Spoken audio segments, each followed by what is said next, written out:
will be driven almost entirely by the number of people arriving and leaving the country over the next decade. The projections also highlight the country's increasingly... In a recent bombshell revelation by the Office for National Statistics, the UK's population is set to explode, driven almost entirely by mass immigration. That our country is in the most precarious position I can remember. And what is the root cause? Uncontrolled mass immigration. Immigration. Britain is on the brink of collapse due to soaring immigration and crumbling public services. How long would this madness take to stop? And will the government do something to ensure that the population of this country is sustainable going forward? Because there is no mandate for such a colossal increase. This is a wake-up call for controlling immigration, but our leaders appear completely tone-deaf, hiding behind their own benefits and sinister agendas. Births are declining, society is ageing, but the British population is growing, and it's growing a lot, and there's only one reason for that: immigration. The UK is on course to have the highest migration rate in Europe. From 2022 to 2032, the population is going to go up from 67.6 million to 72.5 million, according to projections. Not because of an increase in the birth rate. We will have 6.8 million births, but we'll also have 6.8 million deaths, so they cancel each other out. A crisis is unfolding before our eyes, and mass migration is fueling a population boom, stretching Britain's resources to the breaking point. But still around 340,000 people per year, according to the Office for National Statistics. Still high compared to the historical record. Compare that to the recent past, though. Well, this is what happened from 2015 up to now. You can see it was fairly low here, and these big jumps over here. But we'll bring on another dotted line. Now, this shows what the projection was when experts were making those projections back in 2014. They thought it'd be pretty steady. You can see there were these big spikes they didn't account for with their original projections, way below what they're projecting now. Public backlash is getting furious. How did we get here? And more importantly, can we stop this stupidity? Today, we're taking a look at the eye-watering predictions for UK population growth, delving into the scale of the immigration expected over the next 10 years, and considering the implications that has for our nation's future. This isn't just another statistic. These trends will fundamentally reshape Britain. Recent projections from the Office for National Statistics are stark. The UK's population is predicted to reach a staggering 72.5 million people by 2032. The authorities must treat these eye-opening projections of population rise as a national emergency. The ONS projects that between 2022 and 2032, nearly 10 million people will immigrate into the UK long term. That's a number equivalent to the entire population of Sweden, all within a single decade. Now, some people will leave, of course. The ONS anticipate around 5 million emigrants during the same period. But the net result? A population increase of nearly 5 million people solely due to migration. The immigration policies in Britain over the last decade have been nothing short of outrageous nonsense, and it has led us to a full-blown disaster. It's crucial to understand that this growth isn't coming from natural increase. In fact, the non-immigrant population is expected to remain flat, with births and deaths roughly balancing each other out at around 6.8 million each. In fact, the projections for births are likely to be an overestimate because the ONS has failed to recognise the speed of Britain's declining birth rate. This means that every single person added to our population over the next decade will be the result of net migration. Britain is changing faster than ever, and a staggering rise in population due to immigration is a disaster brewing. 4.9 million more people. That's like adding a city larger than Birmingham, Manchester and Leeds combined to our country in just 10 years. Where will they live? How will our already strained NHS cope? What about our roads, our energy supply and our public services?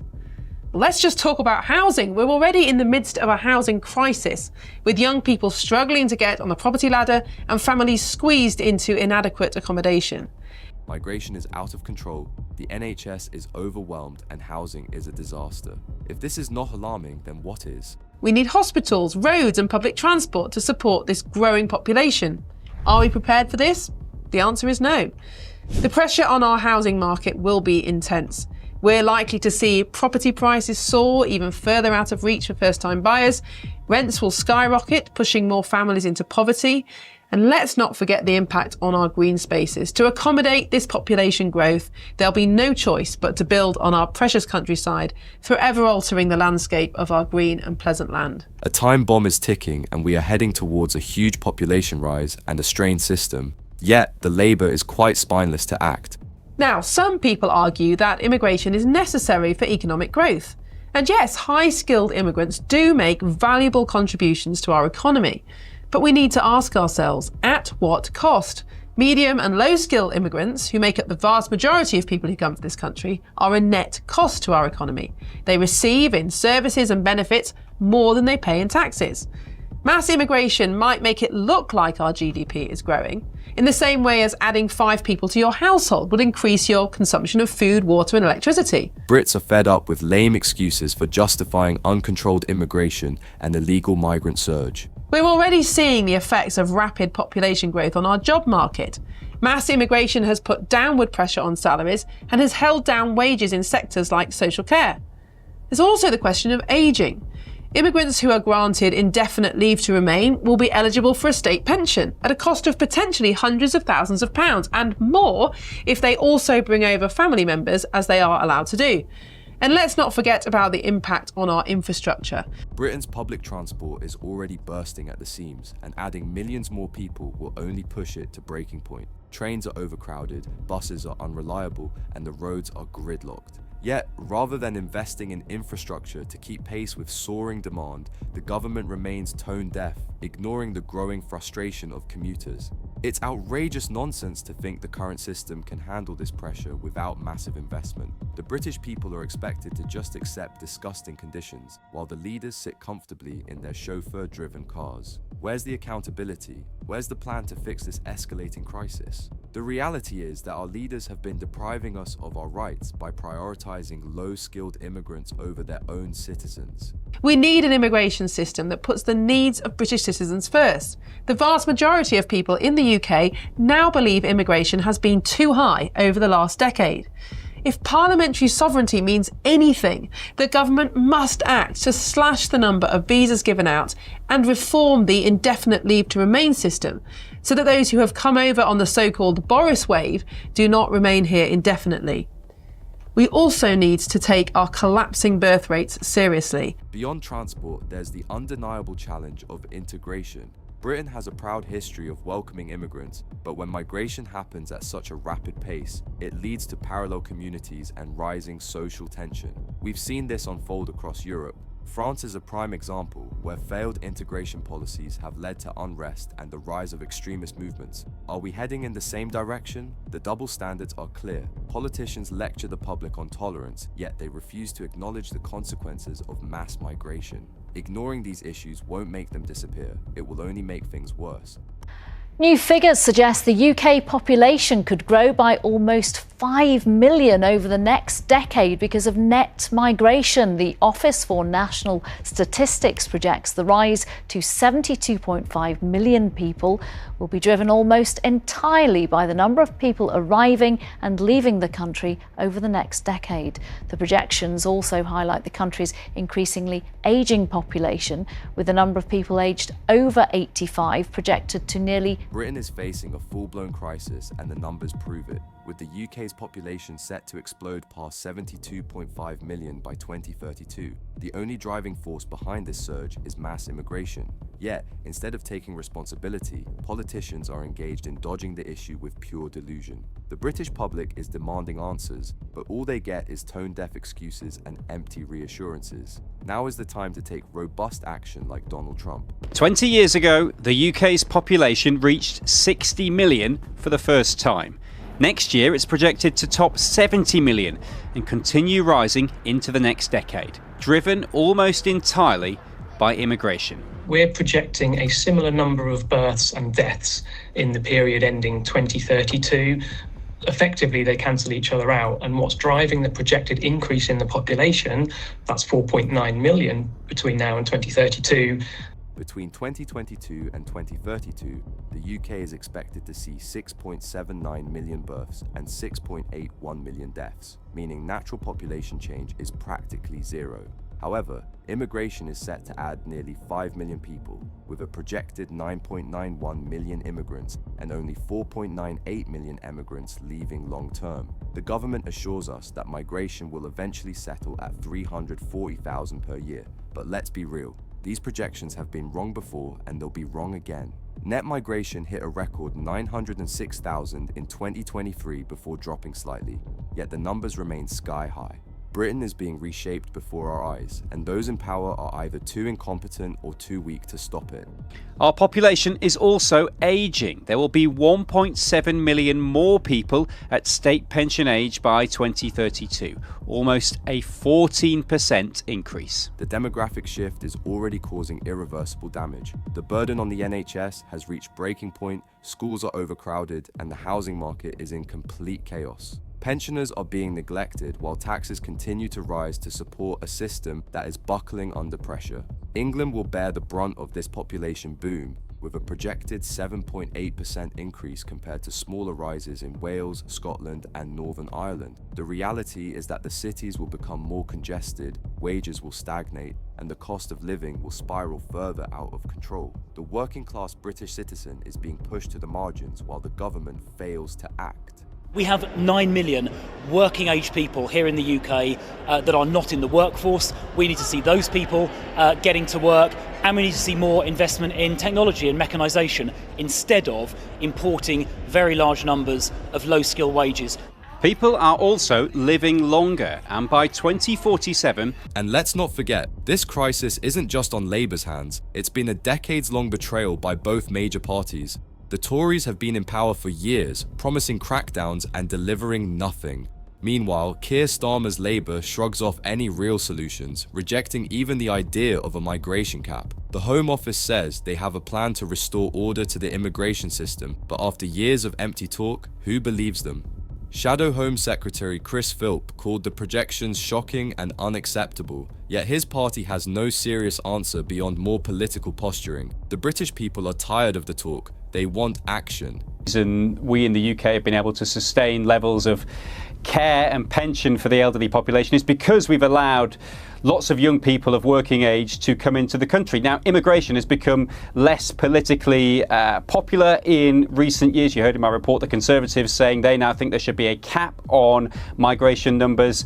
The Labour government says it wants to bring migration down significantly, although the Prime Minister's spokesperson said this lunchtime that the government doesn't think setting an arbitrary cap. Here's the stark truth that can't be ignored. Without immigration, the UK's population would actually be shrinking. By 2029, deaths are expected to overtake births, making migration the only reason the population is still rising. That raises serious economic questions. Who will care for Britain's aging population? How will pensions and public services be funded? The government sees migration as a quick fix for these issues, but what they won't admit is that uncontrolled immigration creates just as many economic problems as it supposedly solves. Services get stretched, wages are suppressed, and cultural tensions rise. The only ones benefiting are big businesses and politicians who don't have to live with the consequences. Good morning. It seems that the net migration is the driver for this increase. They're suggesting that 340,000 per year is going to be the net migration figure. That's quite low compared to what we've been getting recently, isn't it?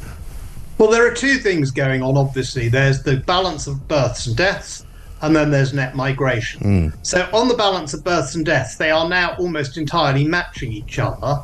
And that's because we've got the boomers, the boomer generation, starting to die. A lot of people... The statistics may be used for fiscal planning, but the reality on the ground is different. The Resolution Foundation claims these numbers will reduce borrowing by around £5 billion. But what does that matter when people can't get a GP appointment, find affordable housing, or feel secure in their own communities? The numbers may look good on a spreadsheet, but they mean disaster for ordinary British citizens. Britain is on a path it cannot sustain, and unless drastic action is taken, the frustrations of the public will only grow.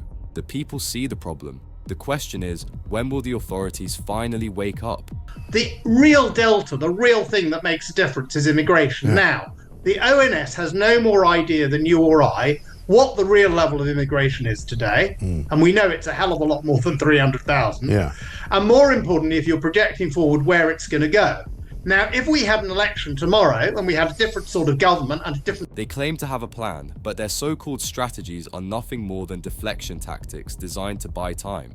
The Conservatives have failed miserably to control the borders, while Labour's stance reeks of hypocrisy and double standards. One minute, they admit immigration is out of control. The next, they refuse to set meaningful limits.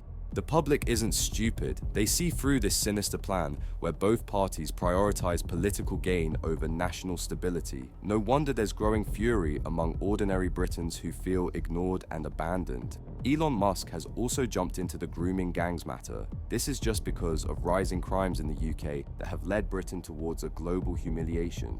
I mean, the one thing I suppose we do know that's happening, and there was some sign of it coming towards the start, I think, of this year, was when Rishi Sunak banned the additional sort of relatives of those people coming here to study and said that they couldn't come with them. That number appeared to drop, didn't it? The numbers of people coming on student visas seemed to go down because they couldn't bring their families with them. So, I mean, I suppose if you're looking for any positives, if you like, in the reduction of immigration, that might be one. The idea that Britain has no control over its immigration crisis is pure delusion. The government could take decisive action if it actually wanted to. Policies like the Rwanda scheme, while controversial, could have acted as a major deterrent for illegal crossings, but instead, weak leadership has allowed the problem to escalate. Universities, bloated with overseas students studying questionable degrees, have become a backdoor route for migration. Raising salary thresholds for work visas or implementing strict temporary schemes would curb numbers overnight, yet we're told these options are off the table. Why is that? The idea that we cannot control our population and that we cannot control the immigration level is completely untrue. It requires will, it requires decisiveness, and it requires the people of the country or the government to have a view on what it wants. Yes. But neither the ONS nor you nor I are going to determine it. Meanwhile, Britain's population is quietly exploding and the Labour won't even admit it. And here's the real scandal: they don't even know. The fact that the authorities are clueless about the actual number of people in the country is a national humiliation. It's not incompetence, it's deliberate deflection. Politicians would rather bury the truth than admit their shameful failure to protect Britain's borders. How much longer can this appalling mismanagement continue? On top of that, is Britain prepared for the upcoming tariffs from Trump? We really don't know, and the fact we don't know itself tells us something about the political priorities. But I do think there's a lot of discussion of immigration, and that is the really important issue in terms of numbers year to year and decade to decade. But I think there's another huge issue here that we're not discussing nearly enough, and that's the great drop-off in the number of people having children. Yes. The fertility rate per couple is now below 1.5. It's the lowest it's ever been in our history. That's a huge can of worms. There's a big discussion about why that is the case. And yet, while immigration spirals out of control, birth rates are plummeting. British families are having fewer children than ever, below 1.5 per couple, the lowest in history. A rapidly aging population is looming, and without a stable workforce, Britain will face economic disaster. The number of over 85s is set to double by 2047, putting crippling pressure on taxpayers. Can Britain afford to pay pensions at the current rate? The government's only solution seems to be importing more people, but at what cost? Mass immigration is not a long-term fix. It's a reckless gamble that will fracture Britain's already strained society. We're going to have a rapidly aging population. It's going to create a demand for ever more immigration. And unless we do something about it now, there's no light at the end of the tunnel. And what that means is we're going to have fewer workers, more retirees, more spent on pensions, more spent on social care and health care. It's very hard to have any kind of decline in taxation or any kind of competent government balanced budget when you've got that kind of demography. The demography we've got because of having too few children. The double standards of the immigration debate are staggering. The government claims to be tackling the issue, yet we see record-breaking numbers year after year. Who benefits from this? Are big businesses eager for cheap labor? Are universities profiting from inflated tuition fees? It's utterly nonsense to pretend this is about helping the economy when, in reality, it's about short-term profits at long-term expense.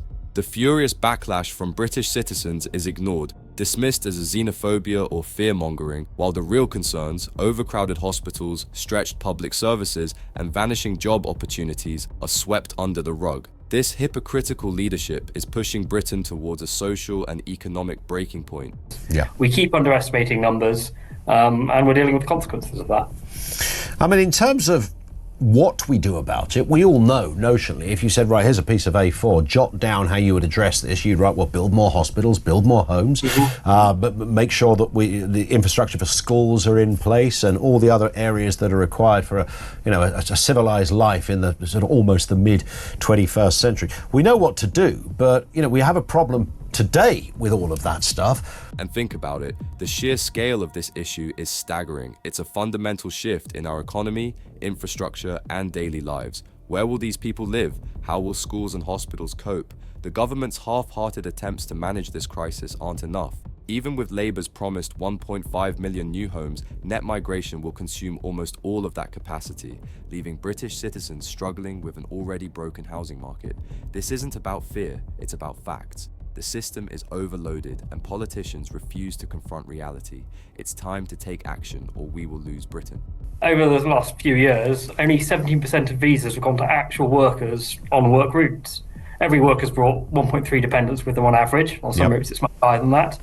And the big chunk of net migration is sort of family routes, family reunions, sort of groups of people who tend not to have as high activity rates from employment rates. And then, as you said, I think a lot of people coming on the work routes, they might be doing important, valuable work, but it is low-paid work in fiscal terms. And what about the economic argument? The illusion that all migrants are skilled professionals, doctors, engineers, innovators, is misleading. The data tells a different story. Only 17% of visas go to workers on employment routes, and each worker brings, on average, 1.3 dependents. Many of these individuals enter low-wage jobs, which means they use more in public services than they contribute in taxes. The government won't admit this uncomfortable truth because it would force them to justify their failed policies. This isn't an issue of blaming migrants. It's about reckless leadership prioritizing short-term political gains over Britain's long-term stability. Is there any do we ever get any response from government on these kind of figures? If I were to call, the number 10 now or the relevant departments, because this would sprawl across many departments, I would guess, what would they say to this? How would a politician answer this, what is clearly a troubling time coming our way? Well, what they probably said to them is look, the ONS says numbers are going to come down to 340,000 a year by 2029. That's a third of the rate it was a couple of years ago under the Conservatives. If you're tired of the excuses and empty promises, now is the time to act.